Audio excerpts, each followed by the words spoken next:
Hello, everyone, and welcome back to Freedom Speak. Freedom Speak is official podcast of Freedom International. It is a Canadian non-profit organization support immigrant and refugee who do art. But today we're not going to talk about Freedom Speak International, the organization. Today we're going to talk about freedom of expression. What is and what is happening in this world we're living right now. And today I'm right here with my colleague Gadu, and we have two speakers who are joining us online, Mr. Eri Jumbo, who is lawyer in Canada, and we have Mr. Walidi Batrai. I'm sorry if I can't pronounce your name correctly. I'm Walid, really sorry, and yeah, I'm really sorry who Walid are Batrawi. That's fine. Yes, of okay, course. who are out there listening, but I'm gonna give chance to them to introduce themselves properly. And that is the subject of today. What is going on in the world and what we should do. Wanja, please. Hello and welcome to the Freedom Speak podcast. We apologize for the slow start. So we're joined in the studio by Walid Batrawi and Henry Ojambo, lawyer and journalist, human rights defenders, and myself, I'm Wanja Gadu, a journalist and a human rights defender and a Massey Fellow. So I will start by introducing the conversation today. We're talking about free speech. Pitfalls of free speech in the amidst rising authoritarianism in the world in which we're living today. So I would start by saying that conversations about free speech are becoming increasingly tricky, if not downright dangerous and deadly. Democratic space is evidently shrinking, and in the face of rising authoritarianism, and silence feels like complacency. So, in the wake of Charlie Kirk's fatal shooting, the killing of dozens of protesting youth in Kenya, and the killing of journalists in Gaza, we are forced to rethink, reconsider, and interrogate what constitutes free expression and our place in it. So, what is it we are allowed to speak about, if at all, and how, as journalists, human rights defenders, and advocates of free expression, we can safely navigate the changing landscape and stay true to our call of duty, which is to inform, educate, and the masses, and more importantly, to speak truth to power and challenge rising authoritarianism. So then, Mr. Walid Batrawi, please talk to us a little bit about yourself, what it is about you that brings you here today. Well, I'm first of all a Palestinian journalist residing in Canada for now a year and a half. I'm an award winning journalist. I received the International Federation of Journalists and the EU Award of Natalie Prize, Excellence in Reporting, Human Rights and Democracy in 2003. And my work is basically now is capacity building and training. But before that, I worked for a number of organizations, including the BBC and Al Jazeera English. I sit on the board of the International Press Institute as well. So with all that background, I think freedom of expression is a crucial thing for me, being not only a journalist who worked for more than 3 decades in journalism, trying to highlight to talk about facts on the ground in Palestine, but also trying to defend my colleagues, not only in Palestine, but also across the globe through my work with the International Press Institute. Thank you. Thank you. Thank you, Mr. Walid. I will invite lawyer Ojambo to tell us a little bit about himself and his background. As you rightly said, my name is Henry Ojambo. My background is in law. I am a lawyer, I'm an academic. I carry on my head what we call degree of juridical science, which is the equivalent of a PhD from the University of Toronto. I have been an ardent scholar and I have a lot of keen interest in freedom of expression. I have taught in many places, including University of Makerere University in Uganda, Metropolitan University at the time was Ryerson. I now run a private practice in Toronto under the name and style of Ojambo Law Office. Thank you for that very comprehensive introduction. May I invite also my colleague John Makongo to speak a little bit about himself Well, and what he does for Freedom Speak. Well, John Mokongo is a writer and a political analyst. I consider myself only just writer and thinker because I've done a lot of other stuff. And when we stand against injustice, I think the only tire we can put in ourselves should be just human who have the right to live. That's, I think, is the most important because tire sometimes, make us in this mess who we are. I think the first think first, we need to think that we are human beings, and all of us, we desire to live wherever we are, regardless of background, regardless of title we has. And I think that's going to be my a short introduction. But I have background in law as well. I'm a writer. I have write 3 books so far. And I'm proud son of the motherland, but I define human rights, and that's why I'm right here to have this discussion. Important conversation, I think, going to be, because that is the conversation where everybody's running from, but I think we need to have it. And thank you for having me, and thank you, um, our speakers, to being here and talking about a very, very tricky and important subject. Thank you. Thank you, Jao. Well, before we get into this discussion, let me reiterate that on this podcast, we invite and encourage, support free speech within the confines of the rule of law, respect for one another, respect for oneself, and individual responsibility. So my first question goes to lawyer Ojambo. I'm going to ask a straightforward question. What is free speech? What is free expression? And what are the rules of engagement from where you sit? Free expression is essentially the right for everybody to express their opinions, their views as they conceive them. It's as simple as being allowed to be your full self, because as human beings, essentially, we fully form who we are through expression, whichever way you look at it. Ideas only get expression or get attain shape through their expression.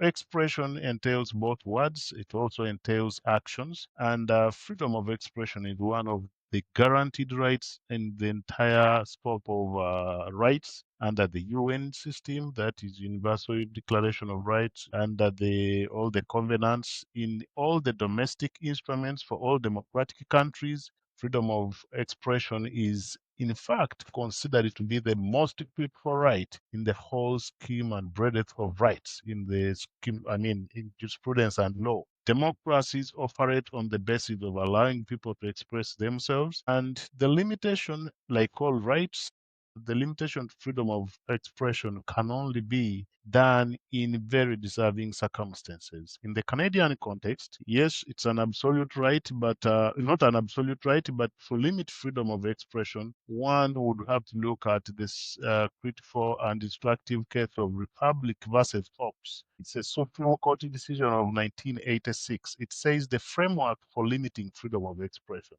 And in that case, there has to be legislation which clearly is driven by a um, a pressing and substantial object for one to limit expression. In other words, we are free to say anything except that which has been prescribed by law. So, unless it is prescribed by law, we are living at very challenging times. We are going through a phase where what constitutes democracy is now questionable. How we understood democracy until this time has become very fluid. We used to know democracy. That is true. That is true. Thank you very much, Wakili. This is exactly why we are hosting this podcast, to talk about free expression, what it is, what it should be, and what it means to individual people, and how it is we can navigate how we express ourselves in changing dynamics. So, Mr. Walid Batrawi, maybe you could chime in there and tell the listener what it is you think freedom of expression is, what it should look like to you. So it's a basic right in the first place. It's a basic right that is guaranteed by all international agreements and conventions, and also by every single country. And the irony is, I think that in most countries it's called Article 19. You know, Article 19 of every constitution is about freedom of expression. So it is there. However, it's not only words, it's also deeds. A freedom of expression, one has to not only have it on paper, but has to believe in it and has to practice it. So most of the countries you mentioned, authoritarian countries, but it's actually not only those countries, and even first world countries are now oppressing freedom of expression. If we take the United States, for example, what's going on in the United States in terms of the freedom of expression is really concerning, against journalists even. So let alone about citizens and being able to speak freely. For me, as a journalist, Freedom of expression is to talk transparently and hold those responsible to account by providing accurate and clear information about those people who are in power and those people who are abusing the authority they have. So that's for me basically is freedom of expression. Now the rules of engagement, and I'm really interested in this term, rules of engagement, rules as if it's a battle, you know. It's a battle, rules of engagement. So very interesting. So rules of engagement is that a freedom of expression limit is the sky. However, Mr. Henry said there are rules for that one has to respect. First of all, you have to respect the law that is in that country. Second, you have to respect the privacy of people, as well as not to exceed freedom of expression and use freedom of expression for defamation, libel, and slander. We will get to that. Thank you very much, Walid, for that very extensive explanation. But I need to put the same question to Mr. John Makongo, my colleague, who's sitting right next to me, because I want to hear what it is, whether we're on the same page as far as freedom of expression is concerned. What it is to you, Mr. Makongo. Well, essentially, freedom of expression, as our guest says, it should be the right of human beings to express what they feel. Could be for by law, is by nature, and whole constitution around the world. All members of UN, they are subscribed, they respect and defend the freedom of expression. All of us, as what we're doing right now here, was supposed to be freedom of expression, was supposed to be freedom of expression. But we know then right now, freedom of expression is more depending on what you're going to say and to who you're going to say it. Now they choosing freedom of expression don't is what you think against something, but is against who you talking. Because human beings, some human beings, they become too powerful. They cannot be criticized, and other they are too weak, then they cannot be defined. And that's is, in my point of view, be freedoms of speech or freedom of expression, where all we need to be equal, criticize, say what we think freely without being afraid or being threatened or being afraid that we're going to lose a job, we're going to lose our country, or we're going to lose our dignity. You're right. You're right. I think what I hear coming through from all of us in the studio today is that freedom of speech or freedom of expression is understood to be people's rights and capacity to express themselves without fear, without intimidation. And, as journalists and human rights defenders, I hear Mr. Walidi saying that you have a right to express yourself and a duty to speak truth to power. But like Lawyer Ojambo is saying, the landscape is changing so much so that you don't know exactly where your rights end and another person's rights begin, or whether you should be afraid of speaking up or whatever, because everything seems to be so fluid. So coming back to you, Lawyer Ojambo, what, in your view, are the rules of engagement as we speak now? What is changing? What has changed? And what should maybe stay the same? A lot has changed, and everything that could be fundamentally different has happened already, because historically the rules were created, but the United States of America stood out as the epitome for peak of democracy. All along, everybody looked to US as the mother of democracy. There was this undisputed claim that, or belief that whatever happened in the US was what every other country needed to follow in the pursuit of democracy. So to the extent that there was a belief that if you had a wrong choice of leader in the US, you didn't have to worry too much because the system was strong. It had sufficient guardrails. You could overcome anything. The people's rights were guaranteed. Now, what has changed, and is a very troubling trend, is that that critical element of the whole concept of democracy has been shaken up and destabilized to a point that now we are at a point of redefining what seemed to be very stable and clearly wrong. Freedom of expression in itself as most other rights are, we only had one caveat all along up to this point. And the caveat, as I had earlier stated, was that any limit to freedom of expression, any limit to whatever anybody had to say, was to be dictated by a simple rule, which is that there is a pressing and substantial objective need which is acceptable in a free and democratic society, or demonstrable in a free and democratic society.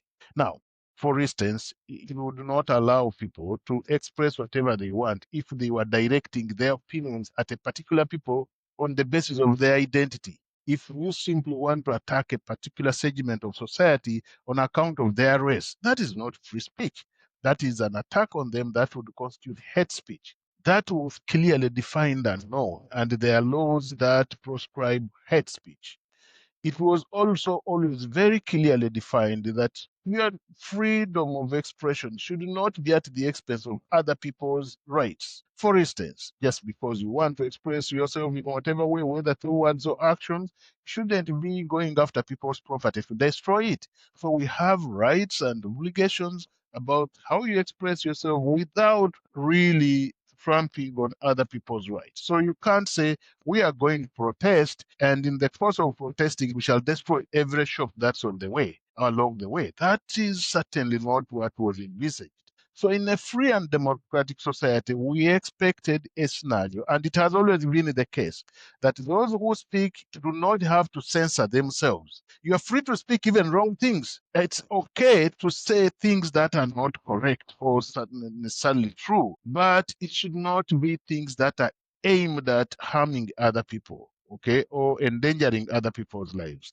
That was the criteria for limiting freedom of expression. Now, where we are, an example is what we have in the US. We have this case of, which is regrettable, the horrible murder of Charlie Kirk. All right, and out of it, that is only very unfortunate incident. But out of it has arisen a debate that really is at the center of what freedom of speech contains or should entail. Because many people didn't know about Charlie Kirk until he passed, and out of his All right. passing, Thank you, Wakili Ojambo. You bring in a very important point about guardrails being removed, and begs the question: who has removed these guardrails? And with those guardrails having been removed, how shall we interact with free speech right now, in as far as expressing our right to freedom, our right to express ourselves is concerned? I'm putting this question to Mr. Batrawi as a journalist and as a person who is aware about freedoms and rights, as and a human rights defender. When the environment in which you operate feels like something has shifted, how are you navigating that?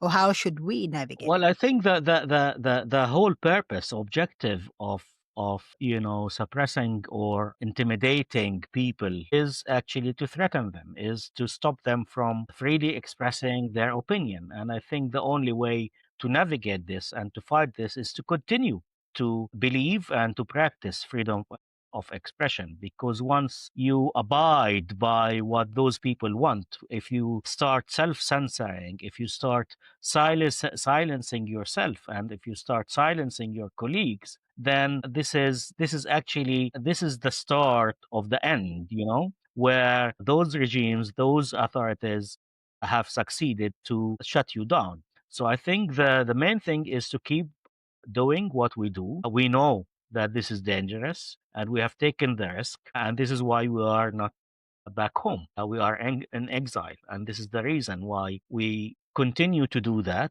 Because in some societies, for example, back home, if you criticize the authorities, then you may be arrested, you may be intimidated. In other societies, if you criticize, if you say something, then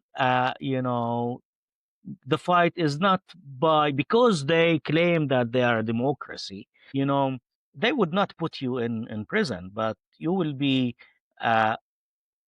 fought against in your business, in your work. You're not allowed to go into like institutions and media institutions and so on because of your opinion. So I think that whatever is being done to intimidate people, we should face by continuing to express ourselves and continuing to defend the freedom of expression. Thank you, Mr. Walid. Say with that say, you talk to a very interesting point where you say back home, because we as we consider ourselves immigrant and refugee, we are now still in Canada and most of the country people are listening us.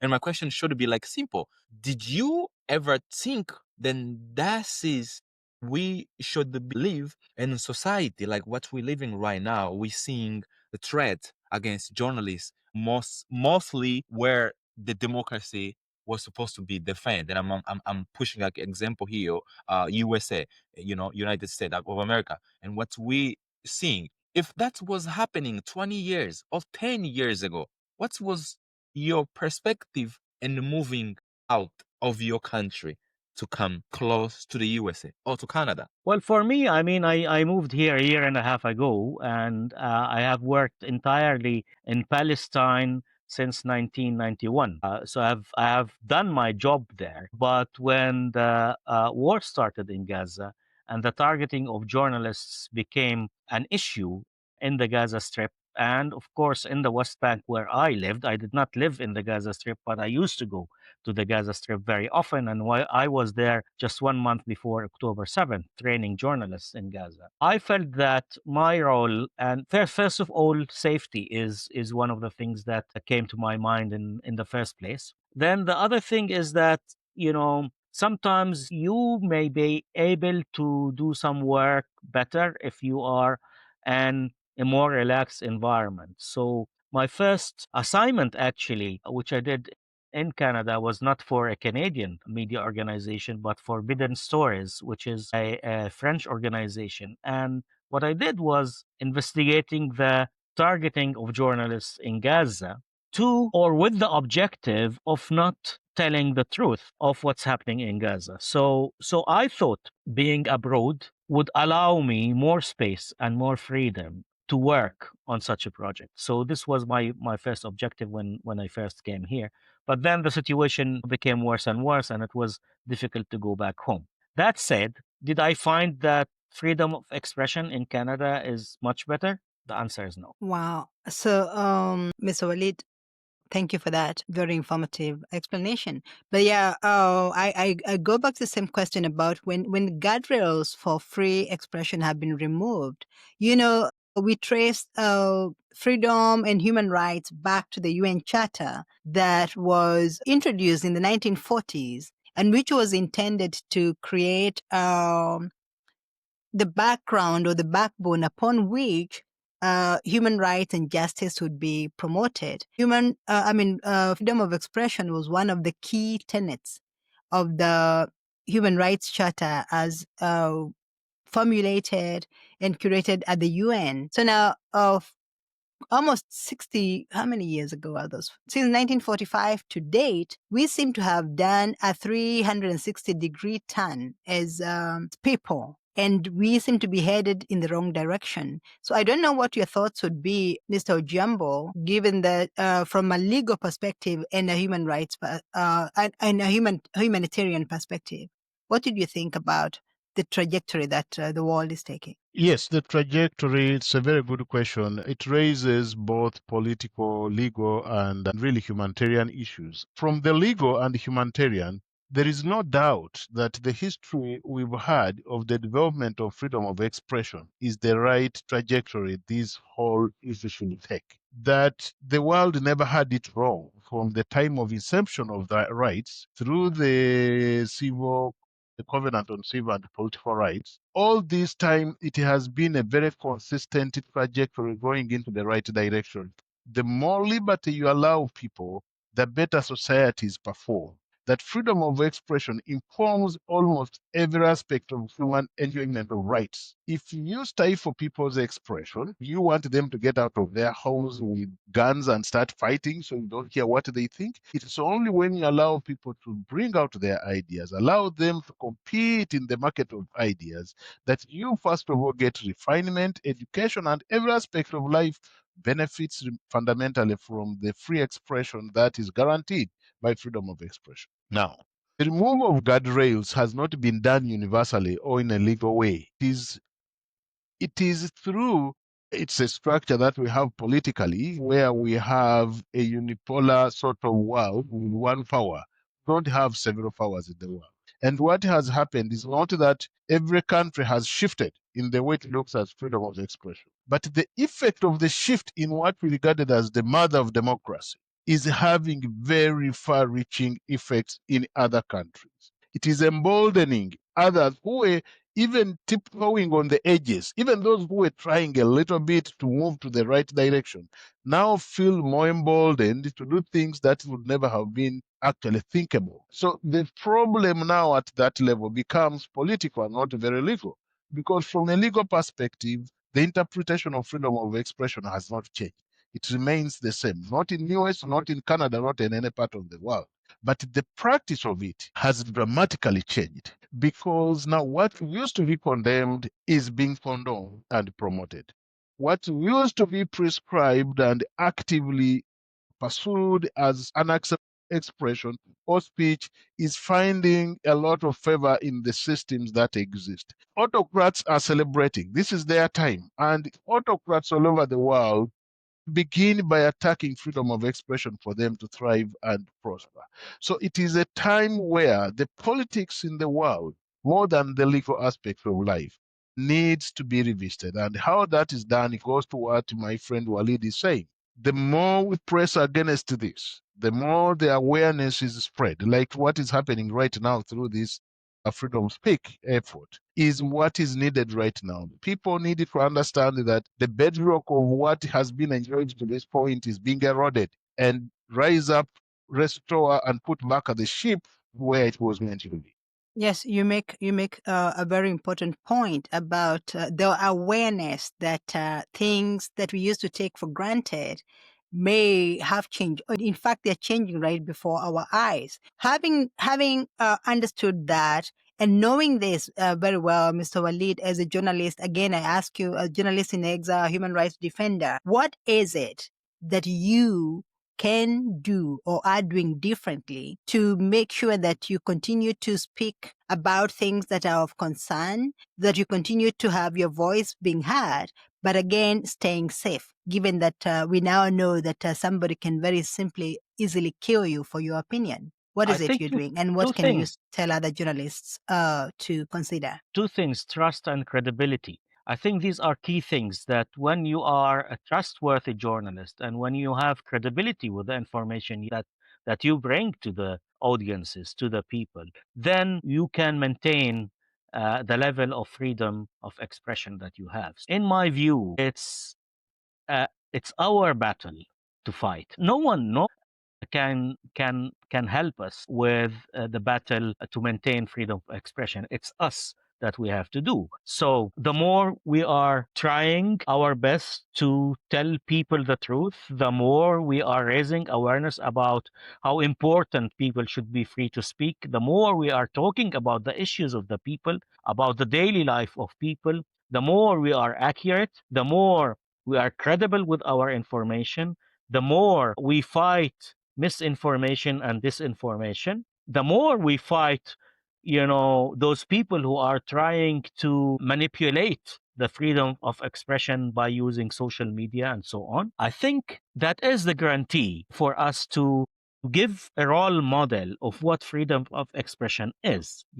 And I think that, as I said before, to continue doing that, I think this is the only guarantee, because once we stop doing it, then we surrender all our weapons to those who really want us to not to express our views. And I'm not talking about political views. It's nothing to do sometimes with politics, but it has to do with being transparent, putting those responsible to account, asking the right questions. Sometimes freedom of expression is not you talking about something, but allowing people to express their views. It's not you, it's not your role as a journalist to express your views, but it's, you picking up on stories that would encourage people to talk about their views and to ask them the right questions. Sometimes I always say that people are not trained to answer you and to express themselves freely. So it is your role as a journalist to ask them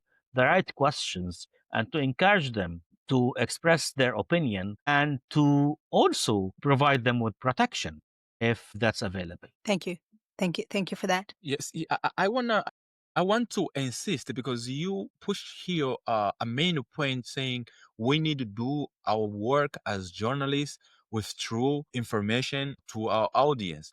But what we're seeing lately is then more truth you bring, more threat you are against. People losing jobs, people being persecuted here because they telling the truth what's happening. Even I think I don't know what was your last article talking about what is going on, like example what is going on in Palestine right now. I don't know what is your point of view, but I think if you talk to somebody who is in Palestine or who is in Iran and he give you the information on the ground and you publish it right here, you are threat. You're going to receive calls. If you work Yes. through any media, you are in line to lose your job. But as you Okay, saying, but people are losing their lives. Yeah. So Yeah. I don't mind losing a job while people, while my colleagues in Gaza are losing their lives, losing their families and so on, because they want the truth to be evident to everyone. I'm not only talking about Gaza, I'm talking about You're right. other countries. general, exactly. We can go on.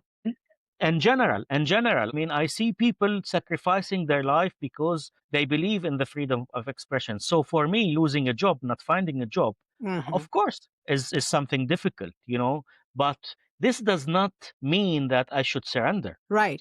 You, yes, Mr. Walid. Actually, that was you preempted my next question. Is like given the space in which we operate as we speak now, what is it that we are expected to give to be able to keep the work going? What kind of sacrifices are people having to make sure that our voices are not completely shut down, and yet do what we do within the law? And of course, stay alive, because I'm a firm believer that there's no story worth dying for. But That's true. even as we navigate this very treacherous ground, what is your advice to journalists that are like you and I who are keeping our voices up? We're talking about what we see and we report what we have seen accurately at the risk of being attacked, being trolled, being doxxed, being gunned down even. Yeah. What would you say about that? Well, I mean, despite all the facts and all the things that we have spoken about, you know, there's law at the end of the day. I mean, if we are, for example, let's take Canada, if you say something and someone says that this is, for example, hate speech, whatever, you go to the court, for example, and there's the rule of law. So what I'm trying to say is that for me, professional compliance, accuracy, is my protection. This is, complying with editorial values, with the editorial guidelines, that you do not cross the lines, which does not mean crossing the lines is like, you're not free to speak. But I mean, if what you're saying, what you're trying to say, if your story does not include hate speech, as Mr. Henry said, because speech does not need to, some people think that hate speech is using a certain terminology, for example, but hate speech is not related to terminology. You can spread hate speech by certain ideas. So if you do not do that, if you are a journalist, a well-known journalist, a professional journalist, that you are trying to keep telling the truth in a very professional way, I think this is the main protection that can guarantee your safety. So that's one, unless you are being a target, even if you're saying the truth, like in Gaza, you're You're a journalist in Gaza. It's a war situation.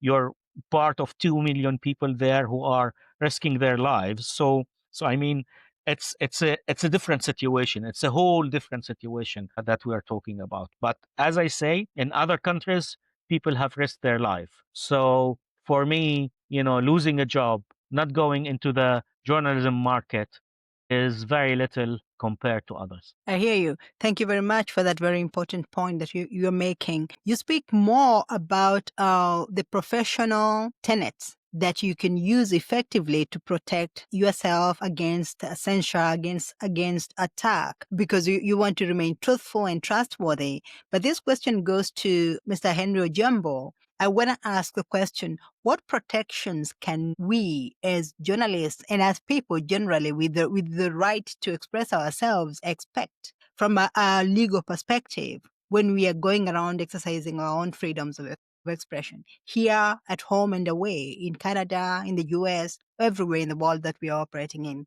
What protections can we expect from the perspective of the rule of law? As I said, very fundamental, almost globally. You'll find, I don't know much about perhaps the communist countries, but all those countries that are West-leaning, that regard themselves as either democratic or aspiring to be democratic, there are very serious guarantees at a constitutional level, not just through ordinary legislation, for guaranteeing freedom of expression. The fourth estate, as because journalism, the media, the fourth estate, is anchored on the protection of freedom of expression. And this is the greatest industry from history that has existed and promoted all the rights that we know about.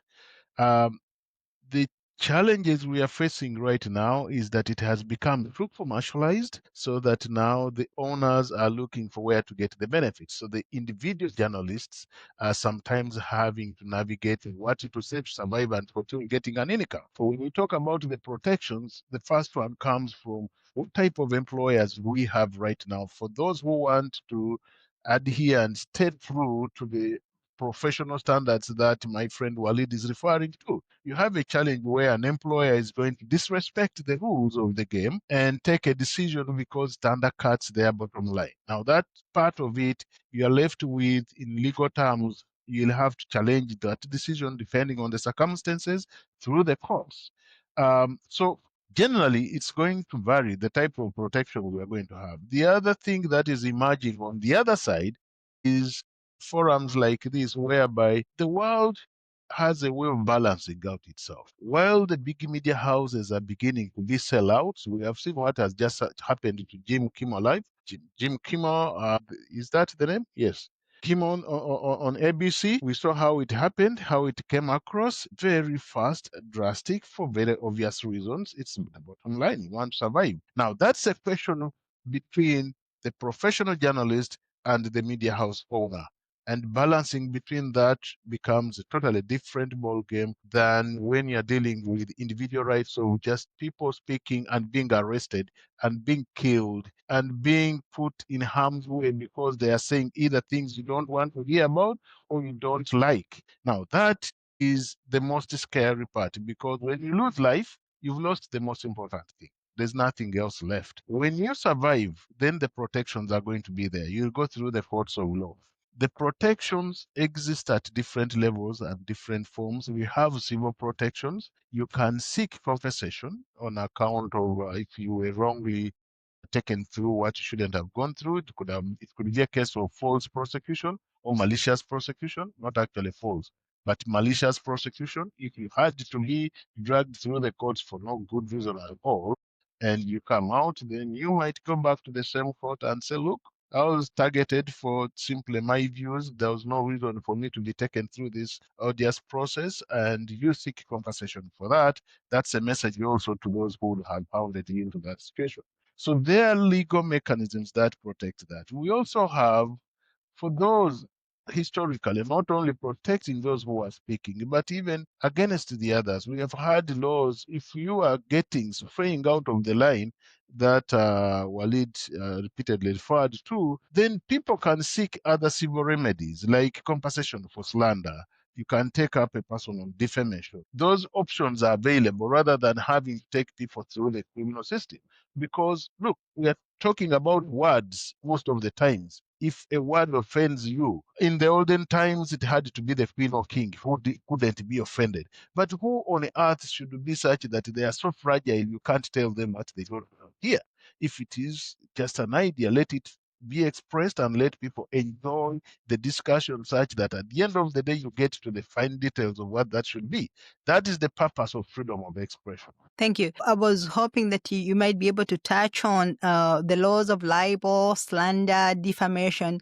These things are coming back to impact how media workers work, because they're being applied almost punitively against media houses, against individual journalists. I don't know what the law looks like in Canada, but what can you say about this? Have these laws been overtaken by events? Do they need to be rewritten, or do they need to be adjusted to accommodate the changes that we're experiencing now? Those are actually the best of laws for protection of freedom of expression. I would say that for as long as you have the law against libel, slander, defamation, those are civil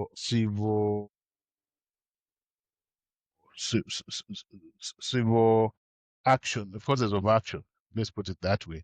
Those are grounds for a person who feels aggrieved to go to the court rather than take out a hammer or bring out the police or the forces against you. This person gets the opportunity to present his claim against you for what he alleges to have been a stretch beyond where he should have stopped. Alleged totally wrong things against them, have caused disrepute about them, and it's factual. They're able to prove it, and then you are held liable. And that is what Walid says: once you stay true to the truth, then that's a fair process. Let that be the way it should be. It's how it has been. Let those who say things that are intended for other purposes be taken through the civil process. In the end, if they are found liable, all they suffer is pay compensation. And that has been historically the way to go. But what we are now seeing goes beyond that. People are being pushed out of their jobs without any chance to even have an explanation. People are being attacked and killed for simply saying things that are true. They are not being given a chance to explain and confirm. So I would say if we can stick to the rules of the game as they were, libel, civil actions have all courses of action have been very well developed and established. They protect speech as sufficiently. There's no need to bring in these brutal mechanisms that are stifling and causing a huge chill on people so that now everybody starts, and that's why we are here perhaps, we are now self-censoring. You fear, you don't know what will be the consequences of saying something X doesn't like. That is a very terrible state to be in. You're actually terrorized. You're actually not living your true worth as a human being because you have processed through your ideas before you select which one you can air out another person and which one you shouldn't. And that is a horrible situation for people to live in countries that look at themselves as being democratic. This is where we are. That is the absurdity, but there's no problem with having civil action or courses of action over which and through which those who stray can be held liable. Thank you. Thank you for that very, very important point. So, lastly, I would like to ask the question to Mr. Walid. It is given the scenario or the environment in which we're operating now and how drastically things have changed or things are moving in the wrong direction, what lessons can we learn from this? And maybe what can we do better to ensure that, or at least to bring back the freedom of expression that we know and we have enjoyed before now? Well, I think the first lesson is that we are all at risk, and we have seen people losing, as I said, losing their life because of that.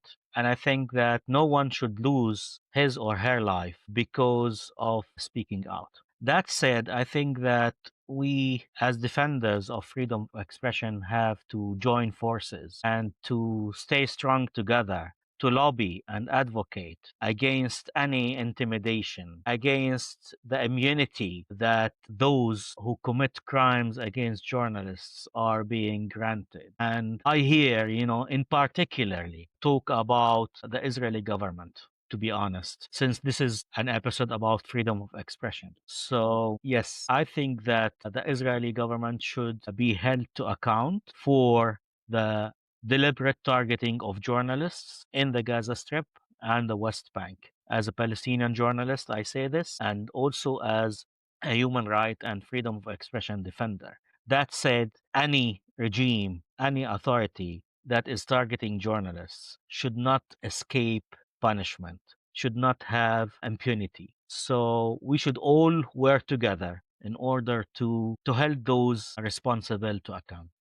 Thank you. And this point, I want to add or ask you, Walidi, when you say all those who targeting, who killing, even journalists and people like defender of freedom of speech, as we are, thinker and we are sharing our opinion, who we can trust this rule to punish those who are in a violation or who are against the universal law. In this specific case you bring as talking about Gaza, when you're talking about Israel, who we can trust this rule of punishing the Israel government in your point of view? Well, unfortunately, there's a double standard in this regard.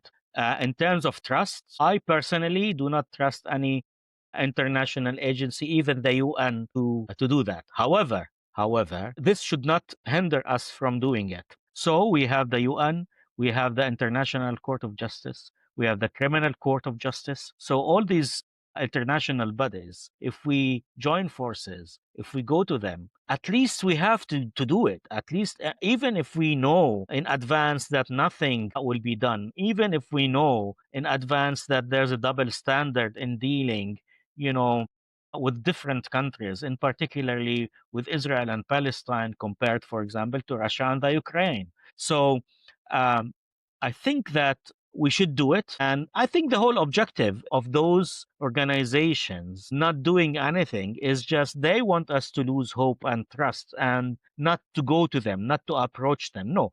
Even if we know in advance that they will not be doing anything, we should go, we should at least try to do something, even if we don't have anyone listen to us. Thank you. In this case, I wanna change the main point to our lawyer here in panel to ask him then. Well, before even when we was looking USA as the basics of democracy, and all of us we live in hope. Then if any dictator arise in Africa or in Middle East or even in Europe, we have our advocate that was USA in that time. And that what was happening, even by example, if you become dictator in Africa, you cannot be invited to the White House. But now we seeing that now all of us they sitting at the same table. And your perspective and legal perspective, what we should do to see the change in this matter? Very good question. Very tough one, though. There is no legal answer to this. There is, I believe, only a political one. Because what has changed is not the laws. What has changed in this entire geopolitical redirection that seems to be underway is a question of attitude and repositioning by the superpower. Now, as we speak right now, I earlier said this, I agree with you. The dictators are having their best day in life. They are having the highest place to have for dinners, and nobody tells them these are the limits and this is where you shouldn't go, because the one they feared, the one who made them wonder whether they were towing the right line, the one who kept them in some form of check, even if it wasn't perfect check, is now doing what they love to do. They are pursuing the same cause and taking the same trajectory and line. Now, for as long as things continue that way, the result is what we are discussing here, is that it is going to be scary. It's going to be the type of thing people must embolden themselves to stand up to, because at the end of the day, the people who have enjoyed, whether they had reached there or they went the way, are the ones who are challenged. For instance, bring it back from here in Canada. You ask yourself, should Canada be trying to emulate a bit of what we are seeing south, or drawing a clear distinction? Should the UK, the other countries, be trying to emulate a bit of that, or saying, no, we have boundaries. We cannot go alone. That is the challenge we have right now. And if the masses speak through the board, if the masses who have enjoyed these rights for so long realize that the real foundation of what they've been enjoying is being eroded and washed away, now rise up to make their leaders accountable on what needs to be done right, then there is hope that we can stop this very scary trend. If, however, the masses do not, and which is very unlikely that they won't, because everybody enjoys freedom. If, however, they do not, and for some reason, and this hasn't been the trend in life, evil has not prevailed for so long in any part of the world, if the negative forces are allowed to thrive and outdo the positive ones, then for sure the other thing that will become a victim tomorrow, not yet at this point, will be the laws. Laws are made by representatives of the people. If you have good numbers of those people who believe and behave in a manner that is antithetical to the dictates and demands of freedom of expression, then you will find horrible laws being passed in some of what used to be the best of democracies could come here. As we lawyers say, the law is not justice per se. The best example we have is apartheid in South Africa. Apartheid was run through laws. They were made, enacted, and enforced. So unless there is some force that pushes back and gets those of the right minds in the politics of the day, then this trend can go to the worst level. But we hope that won't happen because people are Thank alive you. and Thank you. Thank you very much. Thank you very much for that very insightful commentary. And the challenge that you are throwing back to us and everybody who is listening, it is that we all have a duty to speak up. We have a duty to, especially as journalists and as activists and human rights defenders, our duty is to inform and educate the masses. Because with information, I believe there is power. When you know what to do, then you can do something about it. Also, when you know what can happen when the guardrails are being removed and authoritarianism is taking effect in such a very strong way, we know what can go wrong. So therefore, we are challenged to defend democracy, to speak up about what is going wrong and fight for the rights to be free to express ourselves, free to live our lives wherever we are at, and engage in pursuits that make us happy without fear or favor for that matter. So thank you very much for speaking with us, Wakili Ojambo, and thank you, Mr. Batrawi, for making the time to speak with us at this podcast. Mr. Makongo, you have something to Well, add? I want to in my time, and I'll give 1 minute to each others, to like, let's say it's our statement of closing. What's we going to close? We talking in whole beautiful views, but we know what is happening out there, and we know they're not going to listen, and they're going to move forward with what they keep doing. But we have this hope, then we're gonna stand, and we're gonna still talking. Regardless of the circumstance and regardless of what's going to happen out there, I'm gonna give 1 minute to Mr. Waledi to give her statement in just 1 minute. What should be your call for action and what we seeing? Well, first of all, personally, I promise to continue doing what I do as a journalist. I will continue to defend the freedom of expression, and I will continue to advocate for the freedom of the media. As for the international community, I think my message is that do not give any impunity to anyone. Everyone should be held to account. Everyone targeting journalists, everyone trying to violate the laws, violate the freedom of expression, should be held to account. And we all can make things happen. We can all make the change if we join forces and if we fight against any violation to the freedom of expression. Thank you. In the same question, I'm gonna change to Mr. Harry. What should be your call for action, since we know what is going on and we know then they still continuing killing and this persecution? What should be your call? For centuries and in all human history through modernity where we are today, greater credit has been to the fourth estate. When we talk about freedom of expression, we essentially 90% of the times refer to what happens to the journalists and the media houses. Even with the liberalized space where we have everybody, whoever wishes to say what they have to say, the masses still look to the professional journalists. We can have TikTok, we can have all those things happening, but what comes from professional journalists stands a very high chance of being taken seriously. This development we are proud of today is a function of the freedom of expression. The laws are very greatly developed. Actually, the laws are mature on freedom of expression. The circumstances are very challenging, though. But as Walid rightly says, the duty is not to relent or falter. There were worse times than this in the history of mankind, and the fourth estate falls through. The lawyers will be there, and I can guarantee you I'll be happy to be counted among them. The laws are good, and the protection of the fourth estate is a guarantee. There is no way this wave will change all the constitutions. But the moment the fourth estate loses the teeth, then the whole of our civilization is at a very serious threat. Thank you. Thank you so much, Mr. Ojambo, for placing so much faith in us as the fourth estate. I would say we need more support. We need all the voices we can get. Thank you, Walid, for making the time. Thank you, my co-host, Joel Makongo, for making the time to talk about this very emotive and very sensitive issue. And so I'll say with that, we have come to the end of the show. So it is from us in the studio, it is goodbye. If you like this content, we invite you to engage with us on Instagram, on Spotify, or wherever it is that you get your podcast.